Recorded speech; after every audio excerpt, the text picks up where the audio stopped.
भारत का नया tax system, जिसे goods and services tax (GST) कहा जाता है, 1 जुलाई 2017 से लागू हुआ था। इसका उद्देश्य देश में एक सामान्य और एकीकृत टैक्स प्रणाली लाना था, जिससे व्यापार और लेन देन को आसान और पारदर्शी बनाया जा सके।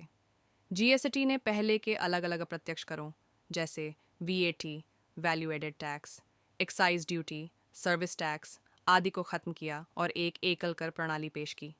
जीएसटी के प्रमुख तत्व: 4 प्रमुख जीएसटी स्लैब्स, 5%, 12%, 18%, 28%। जीएसटी का उद्देश्य एक ही टैक्स स्लैब के तहत सभी उत्पादों और सेवाओं को कवर करना। व्यापारियों के लिए सरल और पारदर्शी टैक्स सिस्टम। एकल बाजार बनाने के लिए राज्य और केंद्र सरकार के बीच टैक्स के बंटवारे में सुधार। टैक्स चोरी को रोकने के लिए डिज़ाइन किया गया। जीएसटी के प्रकार: सीजीएसटी सेंट्रल जीएसटी, केंद्र सरकार द्वारा लिया गया टैक्स। एसजीएसटी राज्य जीएसटी, राज्य सरकार द्वारा लिया गया टैक्स।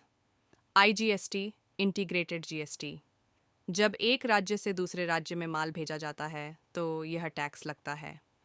जीएसटी की रिटर्न प्रक्रिया: जीएसटी के तहत व्यापारी अपनी बिक्री और खरीद का विवरण हर महीने या तिमाही दाखिल करते हैं। जीएसटी रिटर्न दाखिल करना ज़रूरी होता है और समय पर न करने पर जुर्माना लग सकता है। जीएसटी का लाभ: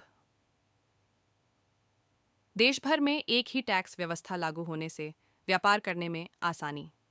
व्यापारी को इनपुट टैक्स क्रेडिट मिलता है, जिससे वे अपनी पहले की खरीद पर लगे टैक्स को नई बिक्री के टैक्स से समायोजित कर सकते हैं।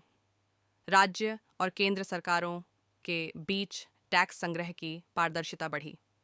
कुछ चुनौतियाँ: छोटे व्यापारियों के लिए जीएसटी रिटर्न भरने में कठिनाई। शुरुआत में तकनीकी समस्याएं और कुछ नियमों को समझने में दिक्कतें आईं। कई बार विभिन्न राज्यों में अलग अलग नियम लागू होने के कारण भ्रम की स्थिति बनी। इसी प्रकार रोजाना जीके के लिए subscribe channel GK smart world follow करें इंस्टाग्राम फेसबुक पेज।